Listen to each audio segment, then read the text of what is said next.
runabout owa na pokuare ne statue to so ya dede ya bebu statue na to agu na sika wo so de kore interchange so abe no na sika no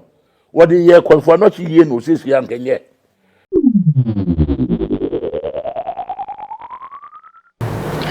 Amaya quick one if you santimantemo eba makache na we amanyosem kakra na nanomatem kunya ne fa bi ye wa santimantemo ba so adwa na omato ho ho si wonom ede ensem bia betudwa na womo de NPP NDC egun ensenie so na womo akari sebre womo de ho nsem abetu edwa wo NPP penso ne NDC penso se de womo esi edi womo dwuma ede efaye na nananom bi ya womo esi enkonwen eye na mensa bonsu otumfo de boso hene afi na abeman hene otumfo bemu na nakusi ampofo ene nananom nkaye bi na womo atra ase a womo ede ensemi atu edwa na kasemu na womo kyerese sabre wo hwe NDC amanyekuo no womo nkurum die womo die na eye nananom na yi womo ede womo ama asantema isanse wo hwe MPP fo enemo mbe na asantema ntemo a fakase no a omunyuma no womo anka asanteman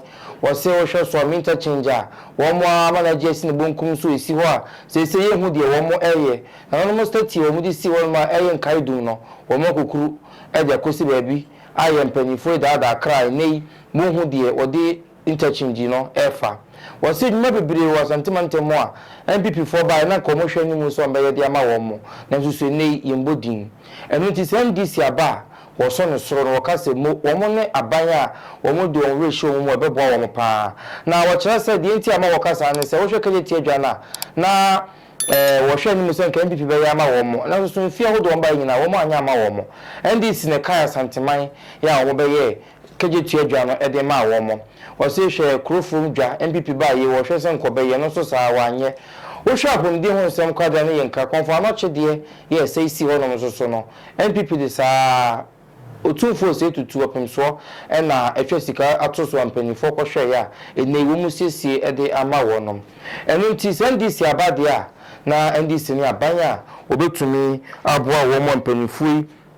ade ensemi atudwa na ne kokoro mu no ne wokan na enese NPP aban fake government wo mu ni hwe ede eboa asanteman titiro enu nti no wo mo ema John Dramani Mahama sabre na mampanyina yi no amagana se wo mu ne nkwaso na wo mo na kwa abasonko na wasade asanteman eto na won kokoso se wosere won hwe na onchi animra na nema power share se wasanteman temo no won to aso na onye ne saa aha Alandu Media medin dia tesam hene kwaku yenko na hwe video ne bimra concern Cheifs of Kumasi Traditional Council. Yen yakasa no pay. Yen ebra. Yakasa ma amampani Jomahama yamanetiri nkwa. Enam ne papaye ne humobro wo munti. Ya odwina asante odwini Kumasi ne asante ho tina yen concern traditional chiefs ya kasai ye kasase ye de nyamiase se Mahama wawi ye de nyamija no ye de nyamidi nachi esanse owadwen papa wababy pai anu abayi mfu obasa ye ahwe ye go waye bi obebo aye ohwe aban aba na ho de Mahama to ho a evi kofu okra na nyonko ne Mahama ya de yie na office no abade a na o se concern ye ma oman nyina hunu se asante ta Mahama chi ya ye nananom ya ye hye ya doso papa ne nyina nkofia ti na mu mpanifo ye hye yɛda nyame ase ama mahama Johoma ye onipapa otima otuobi ase onti se yafo no nti yadaruma se wabade a ne akana breman nana soadu nana kwesi na breman wadaruma enfama na ayina so mfa bi nkan wadaruma deboso unso kebika ho asante man yese enye obi ni obi ni de waye ni yie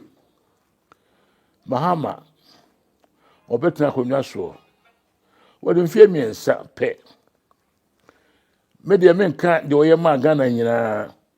me ka de oye ma Kumasi man a sante kura so ka ho obaye Kumasi airport na edadagwa ebrebi buzi aka so obeye eduru so ayesi apa no se video nyina na odi kogu wanchi ya nye mahama bae was there be praying into a bomb no siapa ho a plane to no siapa ho a plane en si form enti obeye no waye na sede nyame be ya dom ama sabi yetukwane a no siapa ho kra ebetima bedu Kumasi ana no siapa ho kra no na se bebi hia se o se e konkra kwa kra plane betimi de ekọ wo ye phase 1 e ma ni je buy empo ebra ke David ye dia pamadaka no buy no eni je wo sai ma ne ntoma kura no e patugui edu ba bi kura de se bebru ye wura sane hene ena phase 1 a mahama ba no aye nti no wa ba no ho na wone no asa so ena sakura no a ne kwanso a so sane hene ope ne man yie ope ni Kumasi man so yie enti ehwani je set the David decide na ntoma kura pa no no wasa na ne kwanso a de etoso mienu Kumasi edwai enipa sha ase free ekwame nkoma breso bepem sa bre nyina aman horo abaya obi ani ho a oyeye mahama ena dwene ho ena os da bi Kumasi edwa no meye maye ni yie ewura sane hina da roma wole so na sum ema no kope ho bosia ema kweti marketi sane no amu odi mu tintimman ye nyina okọ ho okohwe ebe so ope the sandman yie ope ni Kumasi man yie ope se ema ne memma ayete ase anye ye kura no ebetimi akodwom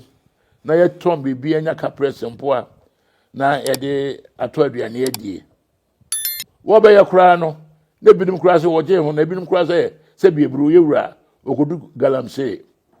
na so asante die mahu se amama hodo no menka se bia tradition na so ye mpeyasem se ye peyasem a enka hospital a mahama wasie wo hwe de wo enka we kwa mu afari sanehene anu dem ena mahama besi Safari hospital sanehene anu dem ena sawia eso ye afedi e beba kura se kwofo no che hospital akwa me nkoma ye afe kura de ebubu aben wo se ha ena bo eso ni se pega no ama wotimi ekwa aben mu ama wotimi bu man so ye ho do a na wotima ma ye no opeya sem ena nye sebe aben akufo ado aben bo santeman ekwase na Kumasi man kwase a nanka hospital akofo no che kwa me nkoma na ye ebubu aguo sanehene hospital no yɛn first camera no na so ɛnam so wɔdɔ no man na wɔpɛ ne ma asɛm ti no wɔsɛ dabi me man enwu baabi a yɛde yɛbɛkorɔ deɛ ayaresa ɛyɛ ade a wɔfa ho yie ɛti no ɔno ara no ɛpɛ bɔsea ɛgyegye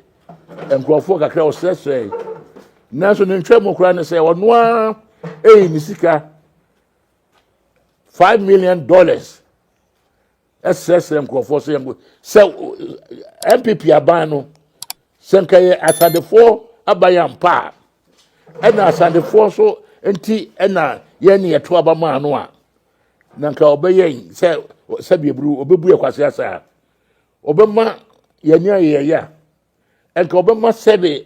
hospital no a yɛyɛ de ekomu yɛbɛhwɛ yɛ me nya yaresa no ɔbɛhwɛ ama na bubu agu na sika a wɔso wɔde kɔyɛ interchange so ame no na sɛ sika no wɔde yɛ kɔnfo no chi yie no sisia nkenye ɛnam kwase abu a wɔn pɛ sɛ abu yɛ nti no ɛne wɔn fɛ sɛ biebu asanteman anaasɛ asanfo yɛ gyimi ɛne wɔn fɛ sɛ biebu asanteman anaasɛ asanfo yɛ gyimi runabout a wɔwɔ na pokuare ne statue to so ya dede ya bebu statue na to agu afefe so me runabout ɛhɔ na esi ada ne futre nti Akufo Addo oba ba ye ne ana ɔkyerɛ ana de kyeɛ kyɛse yɛ pɛyɛ sisiɛn sɛ da bi sɛ bi eburu ya dwene sua nanso sese no yɛ da nanan mo ase yɛ da sant ekumaseman ase yɛ da santeman ase na yɛ di skadwa so ase sɛ skadwa ayi mpaepa na wɔde ama sesei esu ne awerɛhoɔ yare dɔm ɛkɔm ne anibrɛ a ahyɛ yɛma Kumasi ase no yɛyi afiri hɔ wohwɛ mu asese kura nsuo kura yɛnom kura no ɛho asɛm kura no ɛden nsuo no nyinaa adane atɛkyɛ a wɔn de yɛnom supa o Kumasi man yɛyɛ den Kumasi man yɛ hospital ɛwɔyi sɛ benya mpɔmdin anti mahama besi afɛre no wanyɛ aha nso no a hospital nso a ɛsɛ ebu agu no nso no ɛso wɔ sɛm mpene emu nwu yɛ so me nwu sɛ wia hospital nso ɛbɛyɛ anka ɛso ɛbɛtumi ayɛ yie no nso no ɛno nso ɛso so wɔ sɛm nyɛ na nka hospital papa wɔ ha ya sɛ de mahama yɛ ya anka Minister of Finance ayi yɛfɛn apia kubio sɛ hwan anka wangu kebi kwa no a eduru hɔ no a yɛde no mu yɛ den no anka yɛntam no nkonkran kebi kwa na afɛre hospital no a wɔ hɔ kebi timi na kɔ hɔ anaasɛ wia de nka wɔ hɔ kebi timi na kɔ hɔ anka wongu na sɛbi eburo ɛso woto ani bɔne a no ahwɛ na bi ɛkɔkan no yɛda sande Kumaseman ase na yɛda yɛnuanom nyinaa so a wɔn bɔ mɔden ɛtuti a MPP aban ma ase na MPP ne deɛ mpɛsɛ bɛka sɛ ɛyɛ fake MPP a bafo akoto nka ho ɛnyɛ MPP bafo akoto ɛna ɛyɛ fapem wɔn no kɔfa NLM baayɛ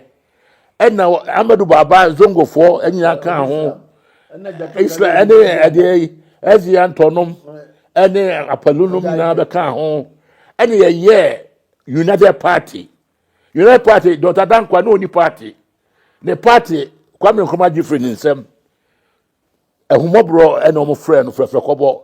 ɛna ɔbɛtɛn na afei yɛka sɛ MPP a yɛsɛ Dombo Bozia Dankwa na bafo akoto ne din wai na twuma si amoda mo ante a ka kɔma akombai bafo akoto wante party no a NLM ɛna ba United Party ɛna ba Progress Party ɛna ba PFP ne kwadru wɔ sɛ ɛnam sɛ yɛn pasan fo asɛm ti no vetosu a ɔyɛ santen a wogyina as president Akufo Addo ne wɔ fa William Oforiata ɛsɛ de yɛate ho yɛmpere masanten ni yɛ so nti wɔn kɔ join UNC na ɔno koraa no Akufo Addo no MPP no wɔka ho wodi mu wasan kɔ na for be pay die mu na yese mako e na ode be hye santeman ani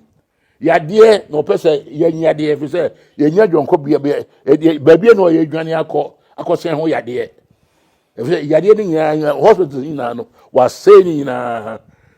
ntime de mahama paipa na ebobo ama no na ye danyame ase so edema no na mahama ma menim de Kumasi man another santeman tete ye fabrem ye wo MPP parliamentarians be say aduanan so obia ni ho a wo ka bi e ma santeman se bia hospital yensi fafari yenye sawia yenye kumawu yenye bakwa yenye tepa yenye nese sante hene nwa humobro wura anya badaye ankase nabi me ma me man ensei me ma yade enokuru me man wa bra yade nya babi nkura onuara se bi eburu oyi ni sika dollar ahanum million 5 million ena osese ne nananom wo mo e wa ma no ne anyway wo ha ina se ye moa na che se yentim nye hospital no agenda 111 ne ho ne faso ne sei na ses kan ti yi bi disie edisese ko no hwe akanya yie tebe de edanyame ase ema mahama se nyame ati ni sufre ne nyina so ya ta na chire na asante man yenso ya to atia no ama wono ano kufu ado no se so paya se so paya se mo a wono amfa ne konkomo so amfa nko nana no madaroma so dumi so me de kakra beka ho na mema omampanyina waba ne chirinkwa na medien kakai na mbeka kakai no ebra oba yura otumfo se tutu abebio ho boxa obehye ye ba ya yura kra se mumfa krata no megina hanfa nhyere nsem no wokwa awakai ono abaye nnwumedi a odi nyina no obeda na di kire asanteman fomina afari se de nana no madi kakai na mesre no se onkai krofuru market ade a eye o how kese ma santimai yo Kumasi na wabe nso no onfa abutre na nokure na wo so obeka kire Ghana man ni asantimai no ene Ghana man no omanenye na semhia se yetuntuma omeye nhunu se yekokwa omeye nhunu afen so ono ase obi biara wafa Ghana sika edi dwumedie bi a ensem fata kwati kwan so epre no wagye dia magana yesre no ma ho nso hia no afi so wose nneoma tuo bi wo ha ni nyina obeyi yefri ho onfa wose enye woyo na onhunu se yewura asante hene ene asante man ene Kumasi man nyina ata nachi waye bi pen am yehunu nti enim se obetimi aye eda Kumasi man asante man Ghana man a omu trase hunu ye se eduru se ye nsisaye na mahama edwumedie papa odi ni mre bi atwam no omu hunu se oba obetimi asanto aso se nyame beka no ho sikadwa beta na chi ama ne dwumedie bia wodi bia no ayeyi amagana afa ne ntuma papa efra ye de enye se bia ye beka nsamatia wo bia na ye beka da bi ye mom ye pre ama Kumasi asante yeso ye chefe wo mu na no oba menhia wo saka bibibi wo se enye nkranko a na wo se ye di mpuntuo ko tambia wo se wo dwe kura eto aso asai bibisi nkran ya obetimi ede ho so atena abuman wasanso shebo se abandada no dwumedi a wodi bia no oba nya de obeto agu obeto aso wasanso shebo se free education no obehye mu kina enu ane yepe Fomina ne sawia die ya wo sha ase a ne ya faridie ya wakwa aba betu die mirika so a nanan na da roma yesre no o mewie mayen na load na da konfa no che no esonte yakwan no bebre wo ho nso a abandada nyeso wanye bi waye bi o meto aso mayen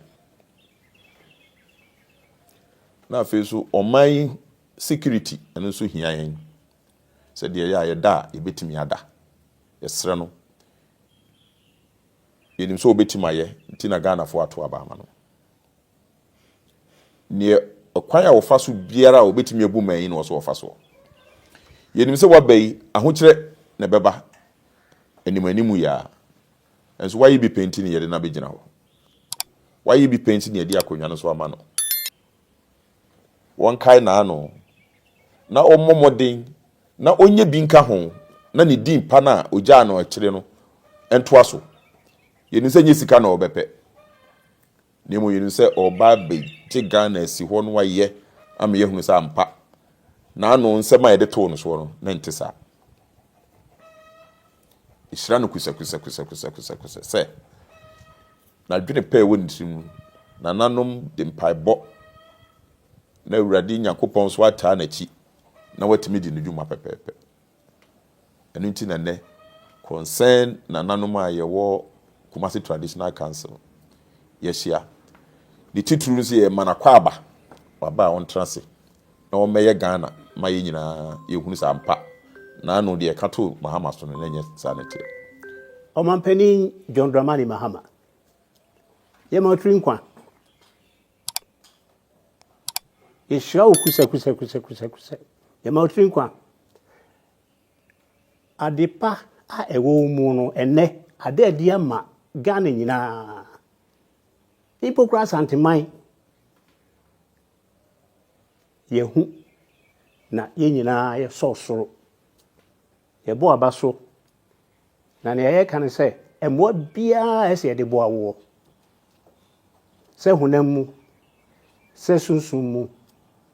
ye de bebo awo yesre manananom e kan ye ho awo ya na muntu bia ho senia ye hwehwe ye nsabeka asumdwe ebeba Ghana asumdwe beba santimai enkoso mpuntuo ebeba santimai ene Ghana man nyina enim se odi onyi yimo emre kwa na na otiso no na santimai enhye danta wachi sa na susu ne ese wo ye ema yewura eni kro no wo ye ananu mo kasa mbobo bi so na sesenia atuo ni mpaebɔ dindin ai bɛbɔ de ata wachi ama na mmɔn foforo a wo ba betuo no akoyie ama man no dada na wo ye no ye ntumi ana wase but enne ekwan ye fa so di vote ma NDC e vote ma wo e kyerɛ sɛ yakai ene pa wo ye ma santimai senye mempene bi na wo akira enka eye nkonwa nko a edu ena NDC for age free asante nkonwa ne ye aduanan so ese yekura mu du mempene no nyina free ho a edu ene ekuta yenim se enam se de emra Ghana mamra ene bu oman no ntino bibia ansesa the whole country 188 seats and NDC for our winning 188 they say adwene didn't ase so edio nyame manisa so akire se owura ya wo be edomu a mede eta na chi eni sabe onye kontekro won odi animu na enso na pamfo a eye parliamentarians omu hu hia papa akwan bia na nanom ye befa so ne abo pini no na se bia kwankyere bibia e be wi se gu na sum futuo ba de be ma no ni nyina e be boa no na bra no yasre no wati amaye Ghana ebetumpon Ghana dachi eye kese omanpeni ede nyame asema wo Amai makakum ya jino kokwo no video no na menuminu yakohwe ye no enu nti sei na mpanifo yi de atudwa aha ya Alandu Media bomodin subscribe share comment Facebook no so ya Santiman blog bomodin kan ye ho na dwumadi ahodo ekoso nyina so yintumi fambrel medin dia tesem ne kokwo yakra